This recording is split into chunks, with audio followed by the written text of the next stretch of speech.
Assalamu alaikum. We are still here at the 5th Global Convention of Solidarity with Palestine.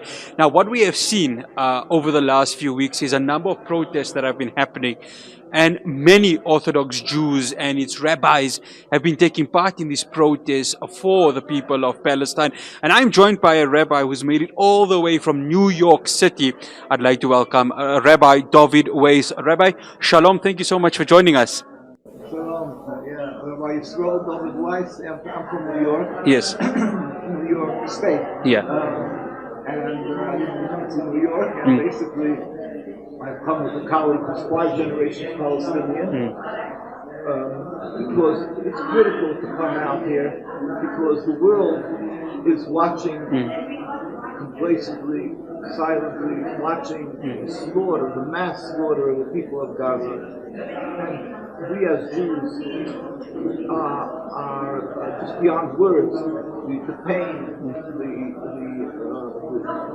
watching frustration, because it is being done also in the name of my religion of Judaism. Yes. And Jews around the world who are true to the Jewish religion, as you mentioned, around the world, we are in total opposition. We cry, we condemn, we scream at the people. This whole occupation is contrary to my religion. Yes. Judaism is a religion of 3,000 years to be subservient to God.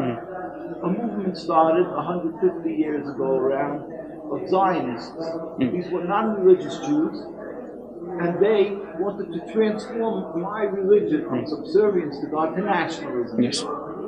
My religion is not nationalism, it's to serve God. We have a Torah. My religion doesn't permit to kill or steal, to occupy. My religion doesn't even permit to have a Jewish state since the destruction of the temple 2,000 years ago. So all that is being done in the name of my religion, including the use of the Star of David, in the name Israel, which is Jacob's Torah, or the rabbis, or the chief rabbinate and the rabbis, this is all farce. It's window dressing. They're masquerading in a religion that doesn't belong to them. I always show pictures how Jews live together. How we live together. For hundreds of years. In fact, when the Jews were being murdered, when they were being killed and oppressed for hundreds of years in the Crusades, in the Inquisition, and throughout history, it was the Muslim countries that took in the Jews and embraced them. And even though we have distinctly different religion, it was never an impediment to coexist.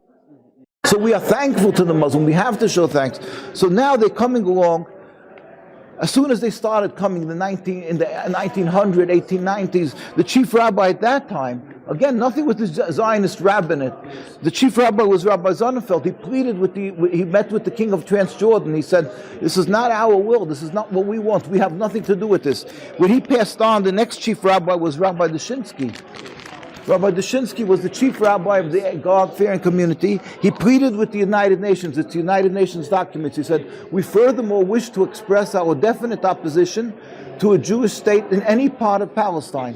And this was his opinion, the opinion of the Torah, not his opinion, the opinion of the Torah. And he passed on. The next chief rabbi, you can see, we took him up hundreds of thousands of Jews. And around the world, invariably, I just came from London. I flew in from New York, I stopped in London. The very religious communities in Stamford Hills, there's no Israeli flags. They're anti-Zionist. I come from New York. Here's a march we went to Washington, D.C.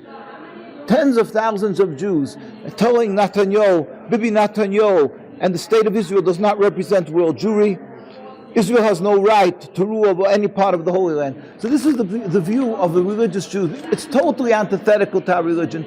And the world thinks it's a conflict of two religions. They look at the Palestinians and the people of Gaza as anti-Semitic. It's revolting and it's terrible.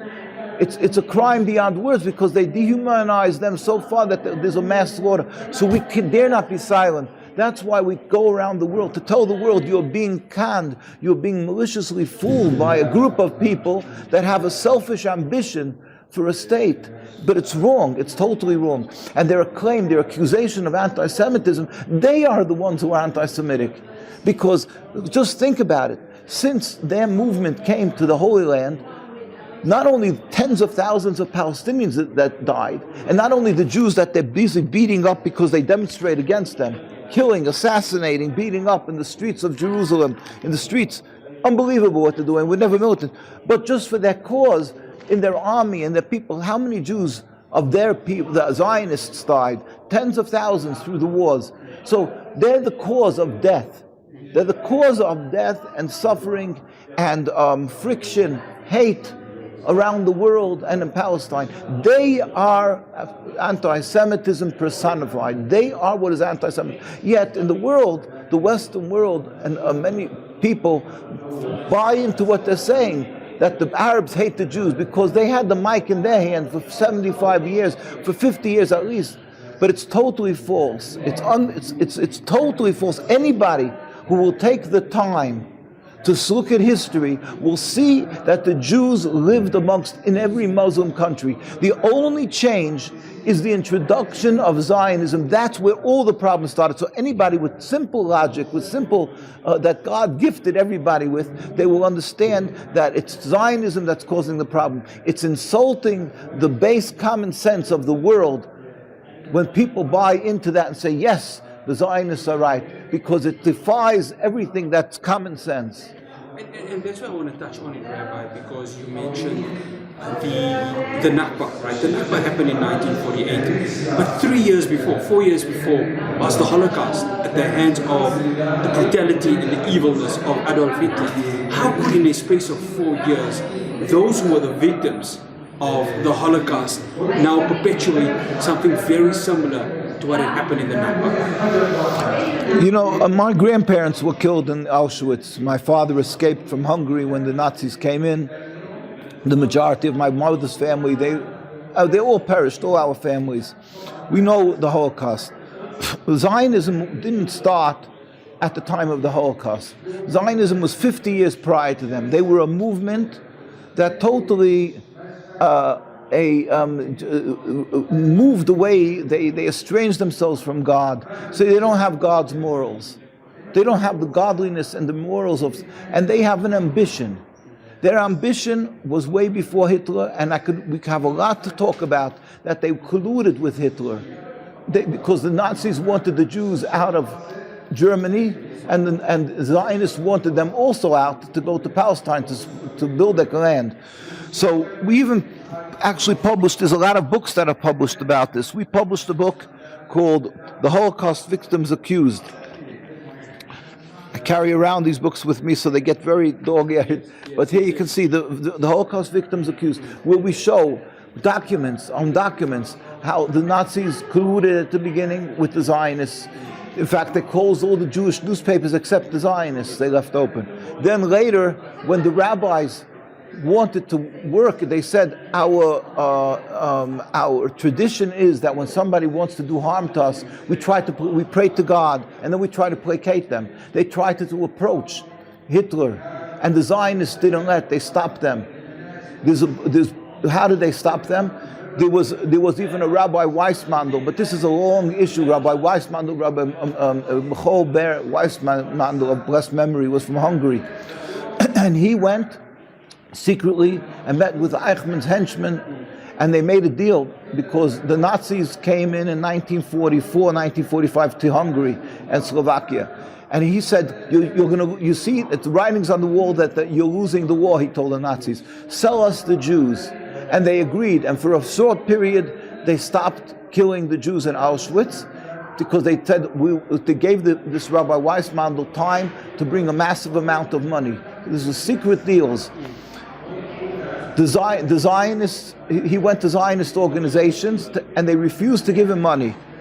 They said, to the victor goes the spoils.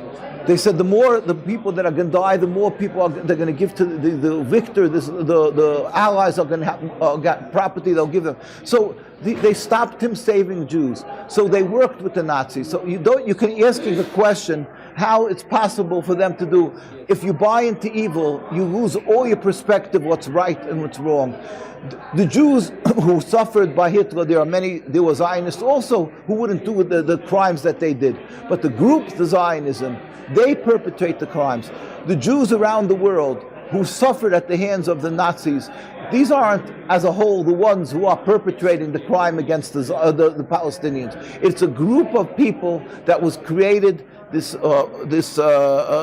Zionist group, that they're the ones that unfortunately influenced and perpetrate these crimes. Then they of course got the schooling and the education, and they start to propagandize their students, and they start telling them that all the Palestinians are like the Nazis, that they should be afraid of them. They use fear-mongering, and they use many tactics to unfortunately influence people that they should dehumanize the Palestinian people. Our work is to show to the world that it's a simply evil movement, and they're corrupt, and what they're doing is evil. Again, that vilification of the Palestinians is not only not true, but it is repugnant beyond words, because like I said, the Palestinians amongst the Muslims took the Jews in. So how dare they vilify? In the Torah it says you have to show gratitude for good done for you. So besides that we're not allowed to kill or steal or have a state, we have to show gratitude to the people of Palestine. How dare they vilify the people of Palestine, the people of Gaza? One final question, Rabbi, which has been such a wholesome conversation. There's been repeated calls. We've seen on the streets of Jerusalem and also Tel Aviv calls for President Netanyahu to stand down because of the corruption charges that have been leveled against him. Here in South Africa, President Ramaphosa has called for war crimes to be instigated. Now, we know the power of the United States and the United Kingdom within the UN Security Council. Do those charges need to stick with Benjamin Netanyahu for the war crimes that he has committed in Gaza? Well, we're not politicians, and we look at this whole state of Israel as something that is a rebellion against God. It is a rebellion against God. We put out 2 books. We put out a book called The Rabbis Speak Out, which is a compilation of all the great rabbis around the world. All the leading rabbis, we have tens of thousands of rabbis, these are the leading rabbis, each one in their style said that the state of Israel is illegal. Here we put out traditional Torah opposition to Zionism, where we have the documents of the leaders of the Zionism and the leaders of the opposition to Zionism. All these things, like I said, and in this book, these are documented. Life magazine went and met with Eichmann, went in Nuremberg. So what I'm saying is all documented, that the Zionists colluded with them. It's not some fantasy. They colluded with them. We have the words of the leaders of the prime ministers and presidents, each one in their own style, how they detested religious Jewry and so forth. Politically, we don't care if it's Rabin, we don't care who was supposed to be a peacemaker, or it was Sharon, or it's Netanyahu. To us, they're all thieves, criminals, like the head of the mafia. So it's no difference, it's nuanced if he's more a peace lover or each one is occupying. They're the head of a state that's occupying. So if you can say he's a little nicer, he's a little less nicer, I don't care if they're going to arrest him in the Supreme Court or not arrest him. The whole existence of the state is a criminal existence. They are not allowed to exist. Whether it's Netanyahu or the next guy, it doesn't matter. Rabbi, I have to stop you there. Yeah. We'd like to thank you so much for joining us. Yeah, I would like to show you, I carry with me a key. Yes. This is from Baja Barajna. We went to visit the refugee camps, and they gave me a key to show this is that their heart is constantly to return to their homes. And we agree with them. And we say one day, inshallah, God will help that there will be a free Palestine. And as Jews, we will be able to embrace them and say, here is back your homes. And that we would love to be citizens under the rule of Palestine. Thank you so much, Rabbi. Thank we you. much appreciate it. Thank you. Stay tuned to Hilaal TV as we bring you more from the 5th Global Convention for Solidarity with Palestine.